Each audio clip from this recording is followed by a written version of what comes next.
All my videos I edited myself except for one. You want to be remembered as an Assyrian singer or a singer who can also sing in Assyrian? And she started recording her vocals and I called Pierre, like, you know what, you need to get your ass over here. When you were producing music, I also saw that people would be flying out to your studio that you created. Sometimes when you're by yourself outside, you're looking at the space and you see these things and you wonder how it all works and stuff. It gives you this feeling. I always try to challenge myself with the languages. Honestly, it's more easy when you sing it than when you speak it. What's your future plans? Are you working on a big project? Walk me through your future, man.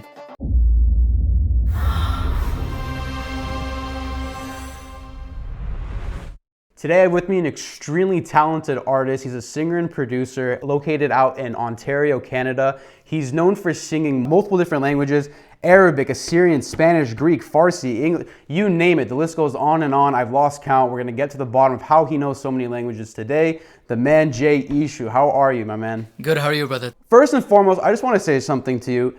I'm a big fan of your music. I've been listening to you on repeat for the last 3 months maybe. You and Pierre have been absolutely killing it.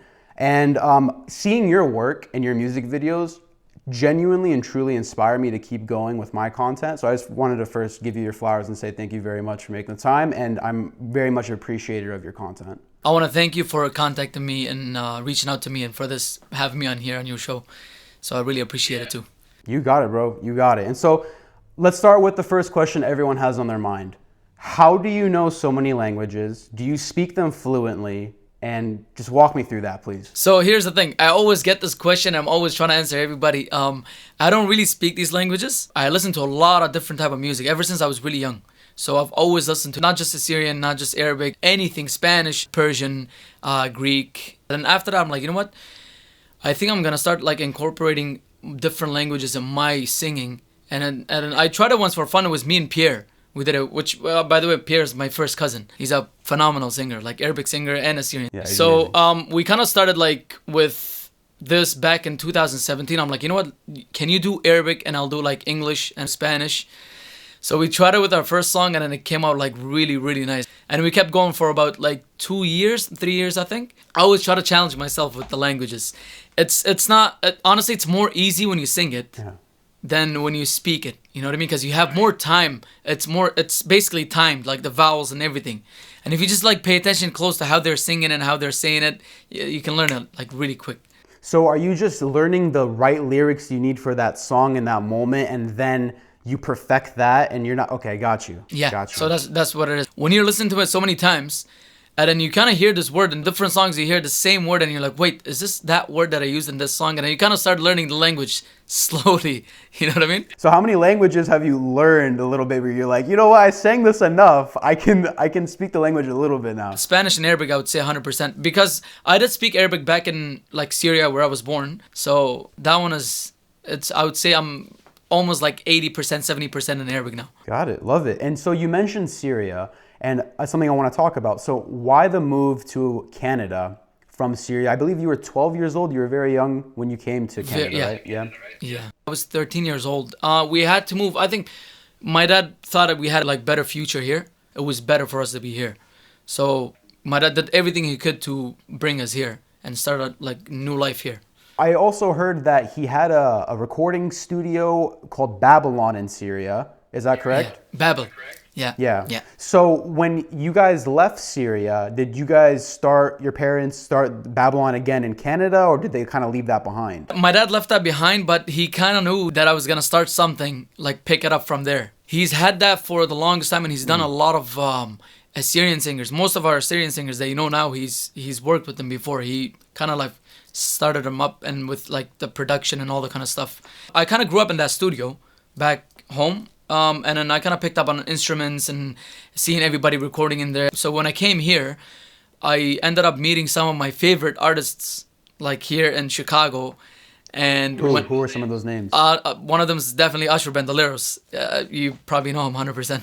He inspired me a lot too.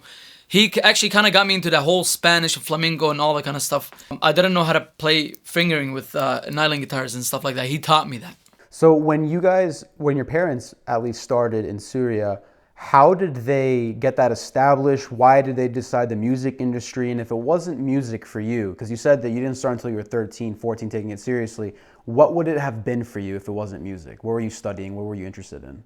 Honestly, I've always thought about that. I don't see myself doing anything else but music. But if there were in music, I'll probably be an astronaut or something. I don't know. That's Why something not? out Do of the this world. impossible, yeah. So going back to the first question, sorry, I asked two questions at the same time. How did they get established in Syria? Why was that something that they wanted to do? Was that a full-time profession for them, running Babylon, the recording studio?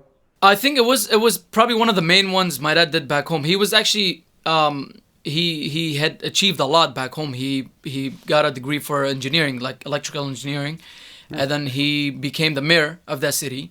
And at the same time, he had a traveling agency running too. And then the studio, he gave probably 50% of his time for the studio that he was working with artists and stuff. So that he's kind of my role model, you know. So he achieved all these things, and then after that, he noticed that, of course, it's better to be in North America especially for music. And he's been into music for a very long time, and he kind of met my mom in a band. So my mom was a singer, and my dad was like the guitarist. So it runs in a family. Outside of music, what are some hobbies and interests that interest you? What are you into? What do you like to do on your spare time? My spare time, I mostly spending time with family, and I like astronomy and stuff like that. So that kind of inspires me to create music and stuff. Really? So what are other inspirations in your music? I have a lot of, like sometimes when you're by yourself outside, you're looking at the space and you see these things and you wonder how it all like works and stuff. So it gives you this feeling that I try to put into my own music. Was there a specific artist that you heard when you were younger, or as you were coming up, and you're like, this is the guy that I want, or a girl rather, that I want to model myself after because I see them make it at the highest level. I want to aspire to be like them one day? Honestly, there's a bunch of them. Michael Jackson, Tupac, Carlos Santana, definitely. Dwayne Bailey from the Chicago band. These were like my favorite ones. Just a little bit more on your background and we can move forward. So in school, were you a kid that would sit and get good grades and focus and be really like attentive and interested in the things being taught to you? Or no, was it something that it was like, I'm thinking about music while I'm here. I'm thinking about, making instrumentals and playing my instruments. I was the kid who did not care about school, who did not like school, you know what I mean? I just wanted to get home, be in the studio, be with my band, and just start like working, creating whatever we were doing. Then like it had to be with music. I kind of learned everything on my own without even like school or any stuff like this. So I learned it mostly from my dad and kind of picked up the instruments by myself. When you started shifting to do music full time, you first started off as a producer. And so when you were producing music, I also saw that people would be flying out to your studio that you created and you would produce music for them. You would help them compose and all that good stuff. So my question to you is, who were some of the names that would reach out to you and fly to you? And then how would they know that you're the man to go to get their job done for their greatest quality music? Basically, I when I started doing production first, it was mostly Assyrian. I started with some of our Assyrian singers, like, Sergun Yohanna. And he also did work in my old studio back home with my dad. He made his, I think, first album or second album, something like that. So other Assyrian singers and started hearing my work, and they kind of started asking him, like, who's this kid? We want to work with him and stuff like that. So then they started like flying from Chicago, from Europe, coming in here and then start on their project. And then I thought, I'm like, how can I make Assyrian music more modern? You know what I mean? So I listened to a lot of different genres, like English and stuff like that. I kind of started merging that into our music, and they started loving it.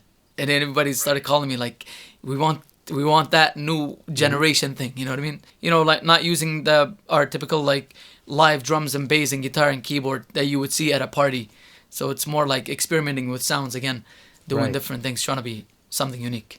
And so now transitioning into your music videos, I'm watching your music videos, I'm paying attention to the choreography and the dancing and the camera angles and the post editing. And like when you start getting into this world, there's a lot of stuff that goes behind just doing an interview. Like if people knew how it was setting up for you right now and myself, they wouldn't expect how much work it goes into it. So I'm sitting there like thinking, if I do all this work for an interview, and imagine how much work goes into music videos. So my question for you is, how involved are you in the production of your videos? Are you directing it? Are you producing it? Or no, are you just giving it off to an editor and you have someone directing it for you? How involved are you in the music videos? Honestly, I would say almost 100%. So I try to do everything myself, especially when it comes to the vision, like visuals. For videos, it's a big process, and it's when it comes to one person doing it by himself, it's kind of tough, but you get used to it after, and you kind of find something fun in it. Directing, I had a friend who directed some of my videos, and he's really close to me, so he helped me a lot in directing and stuff like that, and I learned a lot from him. So I direct my own videos. I kind of try to bring the dancers and everything, and my sister, Right. she does a lot of dancing too. She's very into like ballet dancing, hip hop dancing. So she tried to come up with the dance for most of my videos if I have dancers in there. When I'm creating the song, I kind of hear the whole, I kind of see the whole vision. You know what I mean? So I'm like, you know what, this song kind of gives me this vibe, maybe on the beach, maybe on this, or with these kind of people, or this kind of story. And then I try to have that in here. So when it comes to the video, I try to put it like, try to make it happen. So when you're writing the lyrics, are you thinking of how the story is going to be told and played in the music video, or is it no, you'll create the music video if it's right, if you feel like it's right for the song? I always try my best, like probably 99% of the time I always say I want a music video for the song, and I want a music video for the song. I don't want to just put audio out there, you know what I mean? I want to put the visual in there to what I'm seeing in my head. So let's say one of your more popular videos, how long would it take you to record the singing, then go to production, then shoot the actual videos with all the extras? How long does that whole process take you? Sometimes it takes me 3, 4, 5 days. Sometimes it takes me like, I would say 2 weeks. But like the music production and like getting the vocals down and writing the lyrics, and that could be all done in like 2 days. You know what I mean? So, but it Got depends. it. Those 2 days, you have to hit that, like that, you have to get in that mood. You know what I mean? I'm always waiting for that thing to just like, once it clicks, I'm like, okay, I have this idea, let me get it done. So it takes me like about Yeah. 2 3 days to get it all done from lyrics to production to mixing and mastering and all that kind of stuff. All my videos I edited them myself except for one, which was Jamalik. We did it like a one shot kind of thing. It didn't even need editing, just coloring. I was gonna ask that. Was that one shot, the whole video? It was all one shot. Yes, it was an idea. My friend's idea actually. He's a very good videographer. So he was like, you know what? Yeah. Let's do this one shot thing. Let's try it. Maybe it will be something different. And then we did it a couple times. I think it was like 7, 8 times. And then Wow. we chose one of those. It was good. Man, that's amazing. That is one of the hardest things to do, doing one thing in one shot. People have no idea how difficult that is, so mad props to you. Very impressive. So let's dive in a little bit more deeper into that catalog. So Jamalik, No Time, Habibi, there's so many amazing songs that you have. What's your favorite, and why is that your favorite, and what was the motivation behind it? Jamalik is my favorite one. That song was definitely my favorite one, especially the way we all work together. You know what I mean? So most of the times I do everything myself, but that one song I really loved how everybody came together. You know, I had the whole group here in the studio and the dancers and the models and it's like the video guys and all that. So how we all brought in ideas together, really good vibes. You know what I mean? So I think that's definitely one of my favorite songs, especially the song came in, it fit together so well, especially when we were recording it, me and my cousin Pierre. I came up with the melody, he came up with the lyrics for the hook, and then he started doing the hook. I'm like, man, this thing sounds fire. And even the mix of the song, it when it's a good song, it comes in together so easy, and it doesn't even need that much work. The writing process then. Are you sitting alone in your studios thinking of songs that, or lyrics rather, that you feel, or is it something that just sounds good that you and Pierre are bouncing off of each other? What's your writing process like? Tell me about that. The writing process is sometimes we usually start from the hook. The main part of the song was the hook. We want really catchy lyrics. We want a really good topic that connects with people. You know what I mean? So, and when it comes to my part of lyrics, my best friend writes them for me. I have a very close friend who does all my lyrics, and if I were to write a song, I would probably write like 20% of it, maybe the hook, and I would get him to do the verses, and he would of course go over my lyrics. And for Pierre's part, man, it's kind of funny. He comes in here and we're playing the song. He's like sitting by the laundry machine, you know what I mean? And he's trying to, so he can't hear what I'm working on here, and and it takes him like probably like 20 minutes, and he comes back in the room. He's like, bro, I have it. And I'm listening to him like, man, you're a genius. Like, this sounds really, really good. So you said that you only write 20%. So are you telling your friend what language to write in? Are they also researching the language and figuring out what words to pick? Yeah, you're putting up with that torture? Yeah, honestly, that's where it kind of gets tough, because we're trying to write one song, and I have, let's say, for example, if I have, also my cousin is Puerto Rican, and he tried to do the Spanish for me. So I kind of put him with my best friend and give him the melody and kind of give him the topic. And I'm like, okay, if you're going to do this part English, let's do this part Spanish, or maybe do these words Spanish. So, and they kind of work together and come up with that magic. And at the end, they have to get my 100%. Like, I'm like, okay, you know what? This is it. Let's get it. Okay, so yeah, you approve the final one. Got it. Okay. So have you ever gotten negative feedback for your work? Has there ever been a time where you're going through the comment section or someone out there is like, you know what, hey man, like this could have been better here, it could have been there. Do you appreciate negative feedback, or is it not really that it's very hard for me to see someone hating on your music. That's my point that I'm trying to make. So I'll be very surprised if you say yes, but the comment section can be brutal sometimes. So I'm just curious as to that. I don't really get a lot of hate comments on my things, but recently I did on one of my reels, because they kind of got politics into it. You know what I mean? I mean, at the end of the day, it's music. I'm trying to promote my music here, not going politics and all that kind of stuff. You said early on that your dad is someone who would help you out. When you're writing a song, or when you're performing a song, or when you're, just showing, do you ever run anything by them where you're like, Dad, Mom, here's this riff, here's this beat, do they ever been like, no, try singing it in this tonation, do they ever give you pointers like that? It was just happening last night, actually, when I'm recording the new Mashup, and I called my dad, I'm like, listen, come check this out. He's listening to him like, you know what, maybe not this song, maybe put this song, maybe do this, maybe change the scale of, or the note of the song. He gets a lot into production, especially production. It helps me a lot, especially, and my mom, I use her for the feeling thing, you know what I mean? When she's listening to it, like fresh ears, she's like, okay, I really like this one's gonna hit. And I really like this, or I don't like this one, it's not gonna hit. Maybe you should change this song, or maybe you should change that. So they are part of it too. I take their opinion like very serious. Because I was gonna say, how often do you listen? A lot, especially my dad. Music video that really popped you off, because you've been doing this for a minute now. I've been seeing videos back since 2017 where you and Pierre are in your basement just recording on a microphone, right?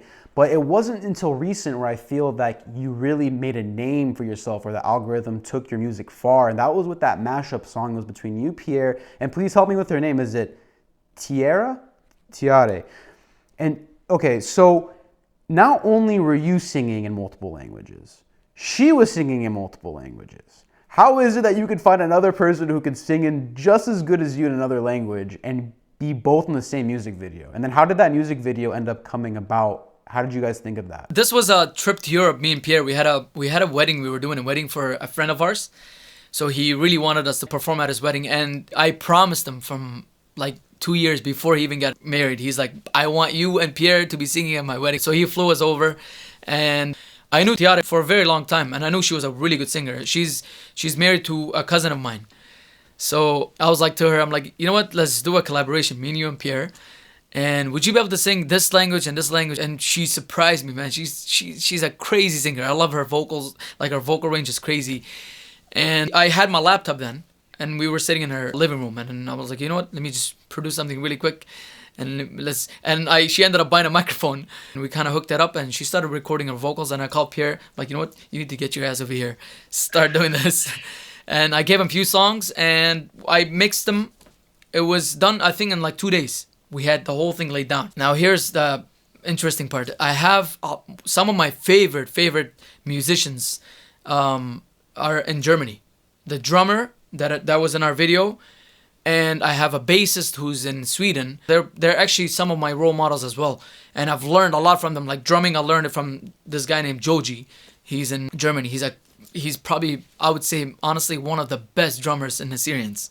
I would say even worldwide, man. He's crazy. So I'm like to him, and he doesn't like videos. He doesn't like being on social media and all this stuff. So I had to, man, I was begging him. I'm like, you know what? I really need to put you in this video. He's like, man, I don't want to end up looking like one of these weddings videos, you know what I mean? I'm like, it's not going to be like that. I promise. So I kind of grabbed the whole band there, And I'm like, you know what? Let's find a location. Let's shoot this. And I had my camera gear with me, and I took it overseas with me. So we went to this beautiful spot. It was in Wiesbaden. And I had a friend there who was trying to get into videography and recording and shooting videos and all that kind of stuff. So I'm like to him, I'm like, you know what, bro, here, you just hold this camera like this, and you start shooting from this angle and from this angle, and then that's it. It's just done, and I'll just do the editing after. So we had people coming there, like different, like random people, and they're like watching us, and they're waiting for us. They're thinking we're gonna perform live or something, you know. And when we started playing the music, it was from a very small speaker, like a Bluetooth speaker. And there's no sound, and the drummer was using a muted drum kit that you use for practice at home. And people are like, what is going on here? You know what I mean? So I think it took us about half a day. We got all the scenes done. And then after that, it took me like 2 days to edit, and then it was done. And I just released it, and it was like something new for us. You know what I mean? It was really nice. And then a lot of these artists that we covered their songs, like Lazar Melko, he called me. He's like, man, I love this. It's amazing. It's beautiful. You know, so we had a really good feedback on there. What country did you say it was in? I'm sorry. Germany. Germany. Got it. Okay, great. Yeah, I mean, that video really did numbers, and that was the video that was going around where everyone was sending it as a text message. You have to check this out. DMs, emails even, bro. It was going everywhere. So congratulations to you on that. It was truly an amazing masterpiece. I really love that. And so I want to know what ESHO is going to be doing in the future. What's your future plans for music? Do you have albums that are coming out? Because right now I know you've been on a singles basis. Are you working on a big project? Walk me through your future, man. I'm actually working right now on an album. So I'm trying to get at least an 8-track or 10-track album done. But I'm not going to release it as like an album, full album. I'm just going to release some singles. So I'm going to do first song, and then in like 2 weeks after that another song, and 2 weeks after that another song. Kind of release some singles, but they're gonna be all part of this little project, this album thing. And because recently from these mashups that I did, I had a lot of opportunities to go perform like internationally. So I do need original songs for that. So I really need to get this done. You know what I mean? So I'm trying my best to keep up with the mashups and keep up with the Syrian music, like for the clients, and do my own thing, get the album done and get it 100%. And basically, the future is I'm preparing for live performances and all that kind of stuff. So, and then I got those players with me, man, they're beasts, and I can't wait to put on a show with them. You know what I mean? And just go worldwide. Just last question, I want to leave you with this. A lot of artists hate being put into a box, right? They want to be free to do whatever kind of music that they want to do. So there's people out there that want to express themselves in a way that they want. Some people want to do flamenco for a while, and then they go and they switch it up and do something else. And then their fans and audience is a little disappointed because they're, you know, known for doing one type of sound. Let's set the baseline for your fans so they know. How do you want to be remembered as? Do you want to be remembered as an Assyrian singer, or a singer who can also sing in Assyrian? Honestly, I'd say a singer who can also sing in Assyrian. That's definitely it. And I think when it comes to changing different sounds and doing different type of music, it's like they could expect anything from me when it comes to music. Not just let's say or Assyrian music or just English song or just like let's say pop. Maybe one day I'll do, you never know, I'll just do a full Persian song. It's just whatever I enjoy in here, whatever I enjoy doing in here, that's gonna be always my sound. So it's always different. You know what I mean? It's different type of music. Sometimes I even like creating like little pieces for movies, for films, for stuff like that. It's not just songs. So they can expect anything from me. Not just one style or not just it's whatever that beat, whatever that feeling I have, I'm gonna try to lay it down. If it's a rap song, if it's a pop song, if it's an Assyrian song, that's gonna be it that day. So that's what's coming up. Love it, man. Hey, I wish you the best. Thank you so much for making the time. Thank you so much, Emmanuel. I appreciate it, bro, and thank you so much for having me on this. You got it, brother. Thank you, bro.